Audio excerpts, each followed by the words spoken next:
mão grande, olha, cuidado, hein? Uma mão grande está aí. O que será que ela ia fazer com esta mão? E do outro braço, ela levanta o telhado. Quer dizer, é muito... Eu refleti esse dia sobre isso. Eu acho que naquela época nem refleti muito sobre isso. Eu não sei. Não sei mais. Eu só sei quando eu achei, eu vi tudo isso aqui. Né? E atrás, o texto é unidas, isso nós tínhamos muito, né? Unidas, esclarecidas, organizadas, somos mais fortes. Então, essas eram assim, muito fortes em nossa luta, né? Em nossa caminhada.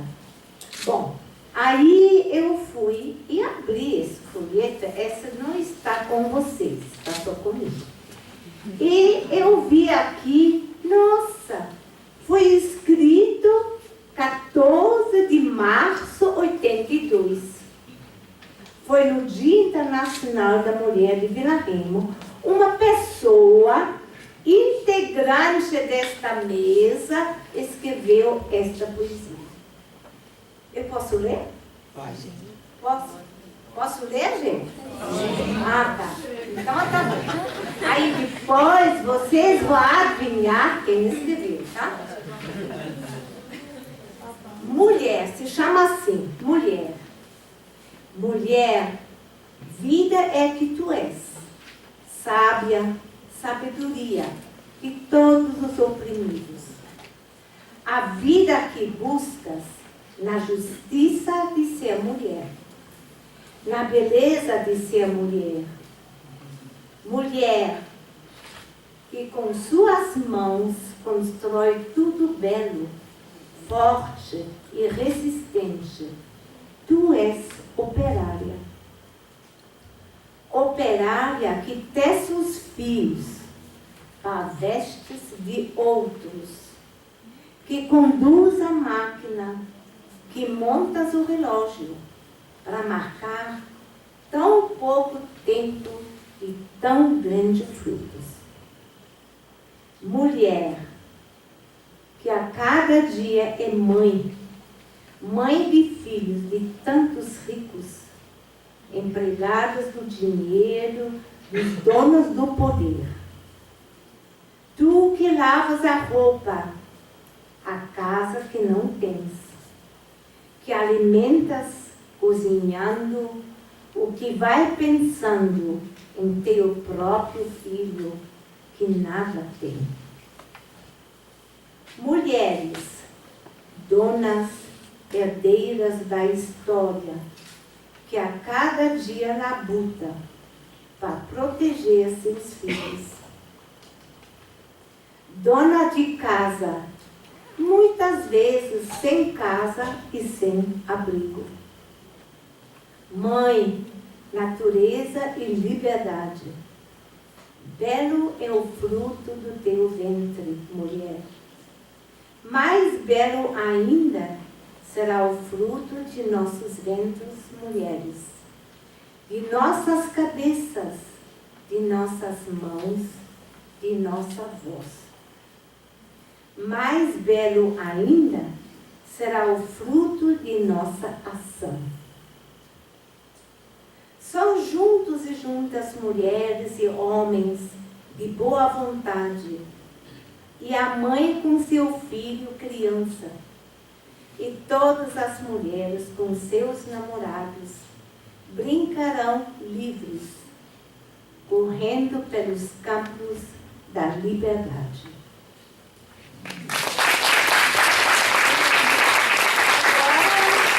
Vocês têm que adivinhar quem fez esta poesia em 1982, no Dia Internacional da Mulher. Está sentado aqui na mesa. Wanda! Não vale, isso já me conhece. Isso mesmo.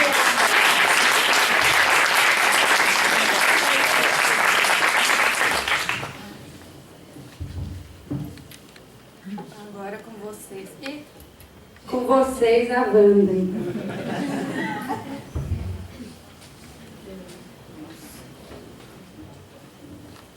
boa noite a todas. Eu falarei todas porque todas as pessoas. Então, depois disso tudo, não sei nem o que dizer. Essa poesia foi em 82, eu tinha 21 anos, então já faz algum tempo. Mas ela me pareceu tão profunda agora que eu nem acredito que eu escrevi isso lá naquele tempo, né? Eu acho que, como a Cecília falou, acho que a gente não pensava muito não, né? Fazia muito espontâneo, né? E, bom, eu não sei muito o que dizer não, viu? Porque assim, eu não era mãe. Eu fui mãe muito depois disso tudo, né? Demorei bastante. Eu fui mãe em 90. Antes disso, eu era uma menina que acompanhava tudo, na verdade, né? Comecei a participar das coisas, muito curiosa, muito independente, muito cheia de si, muito se achando, né? Achava que sabia tudo, inteligente e tal, e era tudo papo furado, não sabia era nada, né? Mas aí eu acompanhava, e aí a Ana Clara, quando me falou dessa mesa, eu fiquei falando para ela, não, mas eu não era mãe, o que eu vou falar disso aí?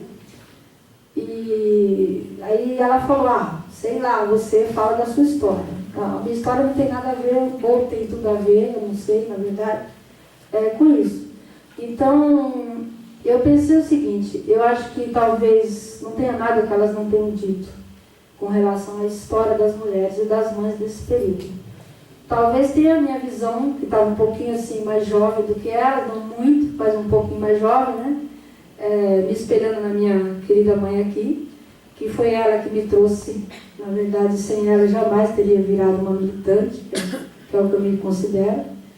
E aí a gente veio acompanhando tudo, e eu acho assim que muita coisa que surgiu depois dessa história toda, não foi ainda muito bem dito, muito bem escrito, não está na memória, não está na história. Essa história desse povo, essa história que a gente viveu, ela não está escrita ainda por inteiro, ou não está escrita nem parcialmente, talvez.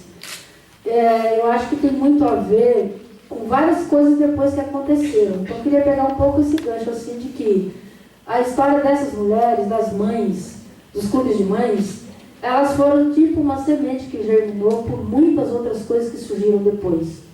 Desde o movimento Custo de Vida, os movimentos no geral, muitos, não dá nem para citar todos aqui agora.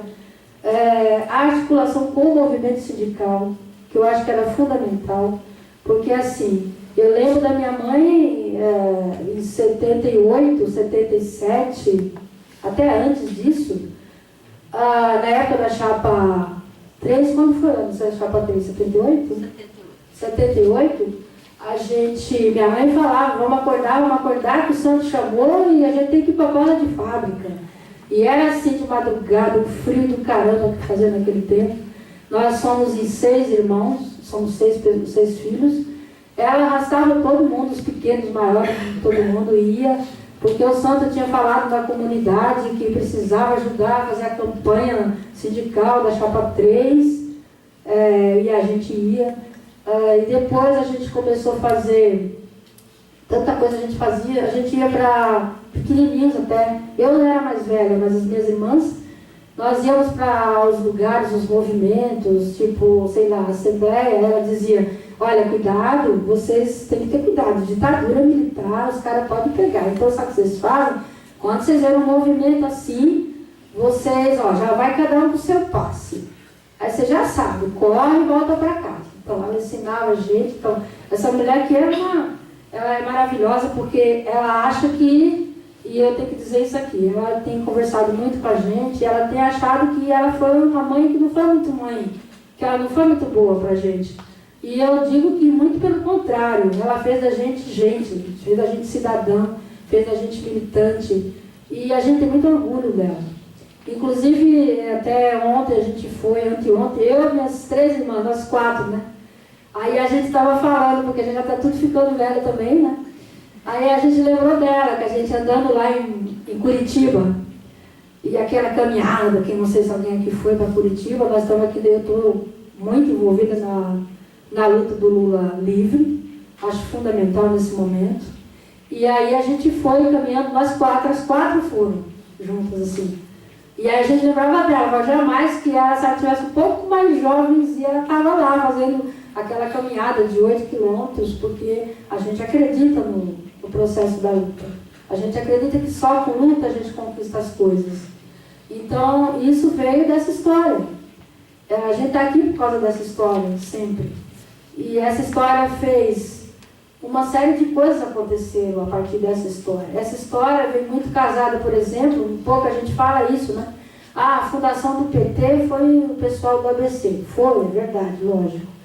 Mas, olha, o PT, a gente trabalhou muito para construir o PT, e inclusive todas as mulheres que estão nessa mesa, saímos de casa em casa, conversávamos para filiar a gente, fizemos núcleos. A minha mãe deixou a casa dela à disposição durante muitos anos. Eu nunca fui dona de casa, sempre fui Ela está dizendo que ela nunca foi dona de casa, sempre foi um horror. Enfim, então a história desse país talvez fosse até diferente se elas não tivessem feito todo esse movimento.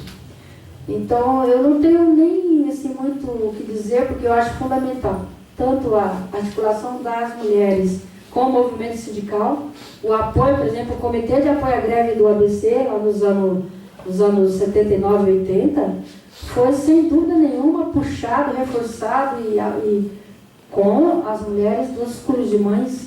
O Comitê de Apoio às Greves que a gente criou, tanto em 79, 80, o Comitê Santo Dias, grande parte das pessoas que lideravam e participavam eram as mães e as mulheres da Vila Remo. A gente teve muita gente envolvida, né, nesse percurso, claro. Teve muita gente de fora, muita gente que veio, ajudou, muita gente que veio, atrapalhou também. Tinha de tudo, né? Mas assim, a gente teve a participação de vários grupos, de várias pessoas que eram ligadas a grupos, inclusive, que antes eram clandestinos e que foram se legalizando com o decorrer do tempo, a partidos, inclusive, também. Tivemos as candidaturas, né? A candidatura operária do Aurélio Pérez e a candidatura da Irma Passoni, que também foi a partir desse movimento. Enfim, é uma história muito longa, é difícil a gente falar tudo. E, assim, eu acho que hoje é muito importante a gente lembrar dessa história, principalmente das mulheres. A gente vive hoje um momento de um retrocesso terrível. Não tem como negar que a gente está retrocedendo em tudo. Eu vejo hoje, fico muito admirada de ver situações que a gente viveu quando era jovem, as meninas hoje vivendo também como mulheres. E até piores às vezes. Né? Você vê crescer uma ditadura que talvez seja pior que a outra até, porque essa é mais velada, é mais camuflada, parece que é democracia, mas não é. E a gente vê as pessoas tratando as mulheres como nunca como objetos de cama e mesa, infelizmente. E a gente via que as mulheres dessa época, a Ana e outras mulheres, se libertaram desse ser cama e mesa, que foi muito importante, porque naquela época as mulheres, a maioria, não trabalhavam de operárias, ou em fábricas, ou em lojas, ou em lugares fora de casa. A maioria trabalhava em casa mesmo. E esse trabalho era muito desvalorizado, muito desvalorizado. Então elas terem despertado para sair daquela casca, daquela casa, daquele marido machista, dominador.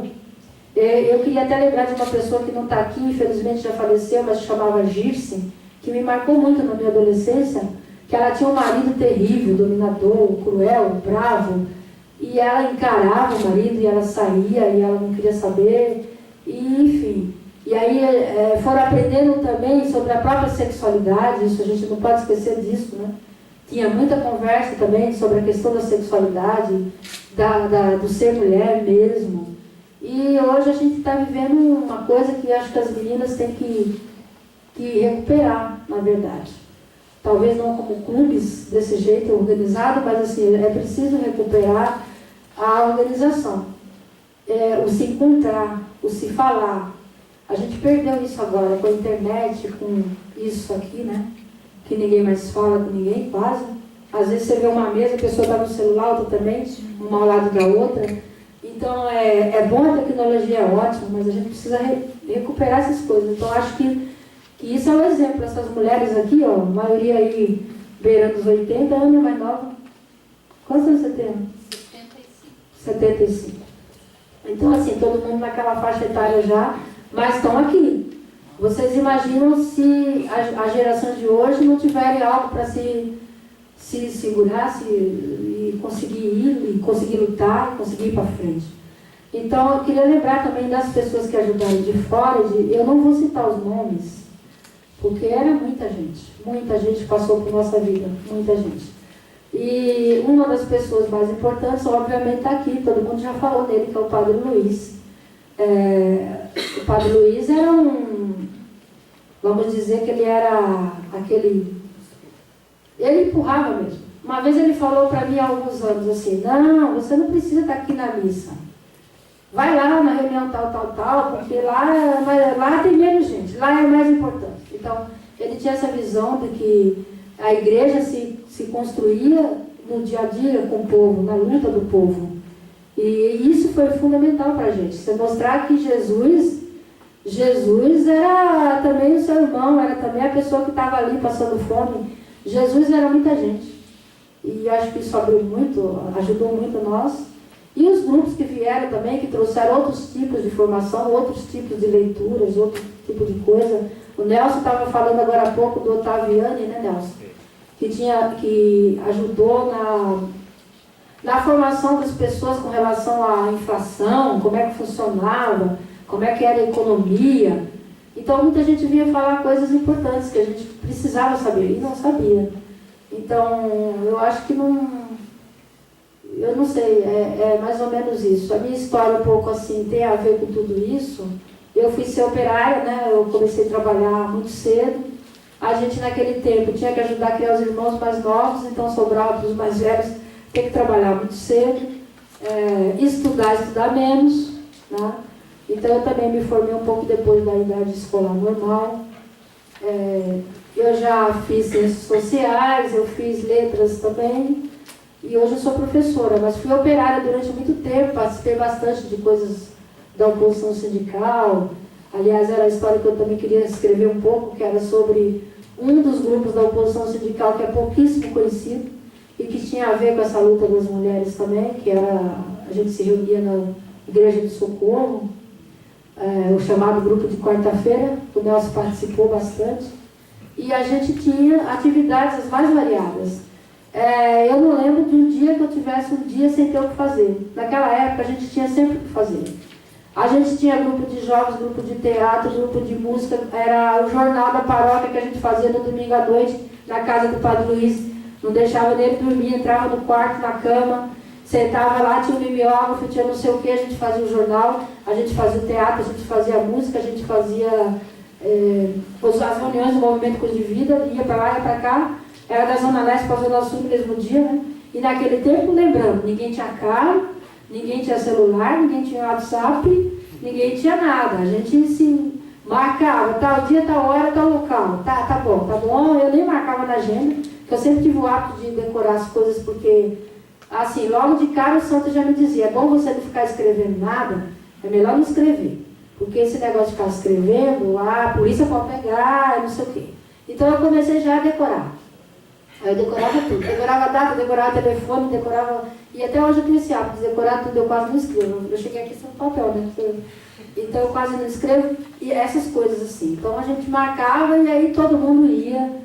E era domingo, era sábado, era noite. Não tinha esse negócio de adolescência, nem de festinha, nem de balada, nem de paquera e namoro e não sei o que, não tinha.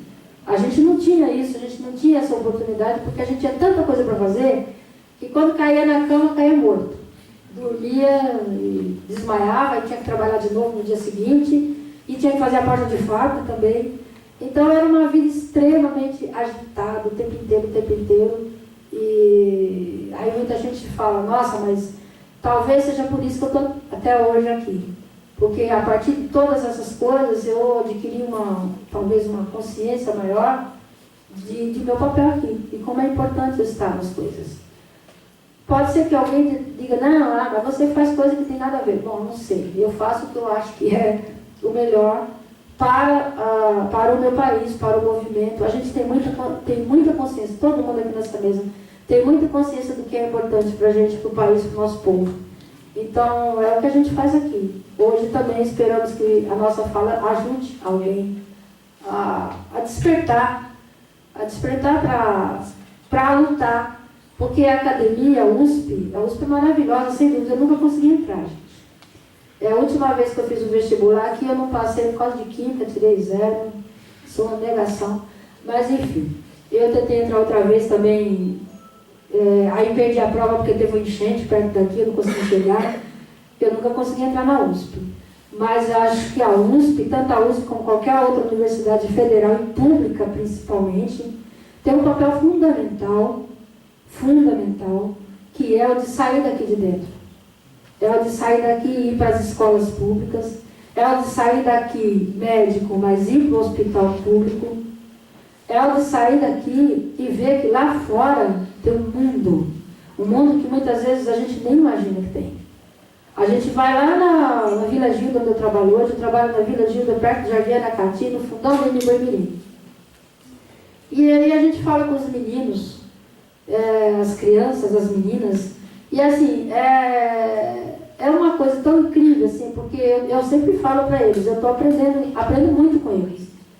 Porque eles fazem coisas que a gente não imagina que eles fazem. O povo brasileiro não está nem aí. É negativo, está sim. O povo brasileiro luta muito. O povo brasileiro está sofrendo muito. Está passando fome, está passando necessidade. Não tem escola, não tem mais nem o leite que tinha na escola. Então, a universidade precisa sair para ver essas coisas. Eu me lembro bem que naquela época a universidade ia lá. Não todo mundo, lógico. Sempre vai ter o coxinha, né?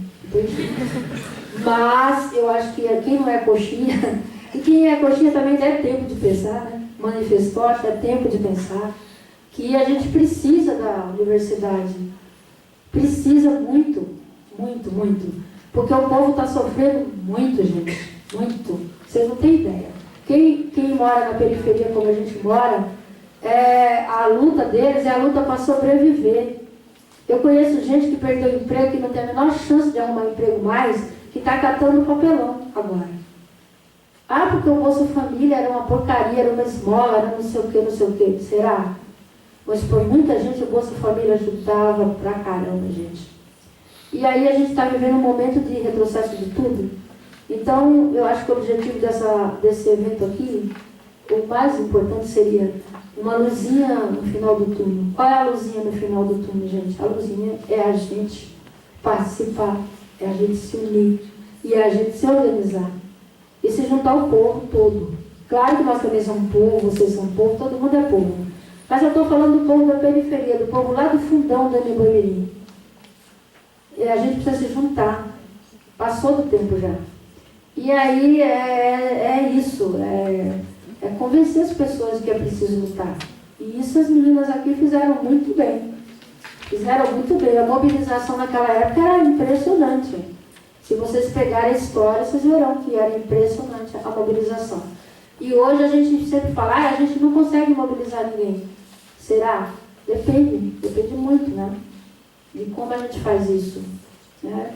Eu hoje estou empenhada, muito, muito empenhada na luta pelo Lula livre, na luta para que ele seja livre, porque por todos os motivos do mundo. Mas assim, principalmente pela injustiça e pela necessidade que esse povo tem, a necessidade enorme que eles têm do Lula e da esperança. O Lula é só esperança para eles. E aí não é porque ele vai ser eleito ou não é essa a questão. É que a gente precisa vê-lo solto para fazer o que ele estava fazendo, que é conversar com esse povo, que é para voltar. E às vezes a gente não tem o mesmo acesso que ele tinha. Então eu acho que a gente precisa se juntar, seja qual for a razão. E as meninas estão fazendo isso muito bem. E eu tenho só que agradecer de estar aqui falando tanto. Chega, boa noite para todo mundo e Lula livre.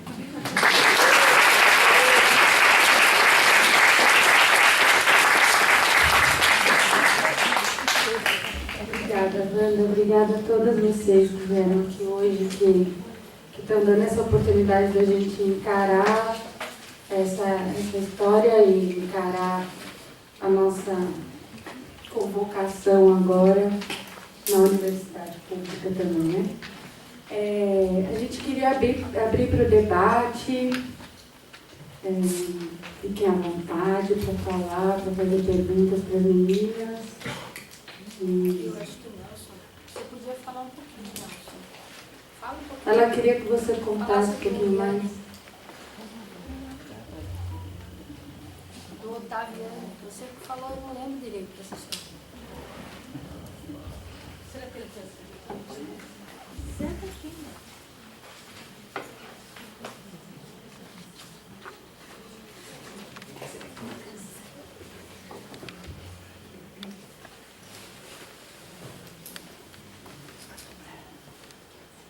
Meu nome é Nelson, eu sou ex-metalúrgico. Eu cheguei na região sul, ali da área de Vila Remo, em 1973. Eu era do grupo de jovens de uma paróquia, e quando Dom Paulo lançou a Operação Periferia, eu procurei me engajar em alguma luta, e fui para Vila Remo. Em 73, conheci o Santo Dias. Ele queria que eu ajudasse a montar a pastoral operária, que eu ajudasse a redigir boletim, essas coisas. Mas aí eu fui para a fábrica, em 74, eu entrei na Caterpillar, então eu consegui pegar todo o ascenso do movimento operário na década de 70. E aí eu pude testemunhar a importância desse movimento para a organização dos trabalhadores. Diferentemente do ABC, onde existia uma grande concentração de trabalhadores em cada fábrica, por exemplo, na Volkswagen existia 45 mil trabalhadores, na Ford 20 mil, e vai por aí. Em São Paulo nós tínhamos mais de 10 mil, de 10 mil a 12 mil empresas, com a maior delas com cerca de 8 mil trabalhadores. Então, existia uma dispersão muito grande, existia também uma perseguição muito violenta, o movimento operário era muito reprimido, nós não tínhamos, no caso de São Paulo, o sindicato era dos pelegos, né? E nós tínhamos que construir a organização dentro de uma realidade bastante adversa, né? Então, era muito difícil na fábrica, existia muita perseguição. Por exemplo, só para vocês terem uma ideia, a greve da Villares em 73 foi chamada de greve selvagem, greve selvagem. Era uma greve onde os trabalhadores paravam 1 hora. Era 1 hora ou meia hora. Era porque esse horário, esse tempo, era um protesto. Se passasse desse horário, era considerado greve e enquadrado na Lei de Segurança Nacional. Por isso que a greve foi feita assim. Eles combinavam, nossos trabalhadores combinavam um horário, naquele horário eles paravam, né, ficavam parados aquele tempo e depois quando retomavam o trabalho, né? Só para vocês terem uma ideia de como era a repressão. A repressão, na época, no início da década de 70, a greve não era reprimida pela Polícia Militar, era reprimida pelo DOPS. Na Caterpillar, em 74, nós fizemos uma paralisação desse tipo e foi reprimida com 14 viaturas do DOPS. Não era nem Polícia Militar, só para vocês terem uma ideia. Então, a organização era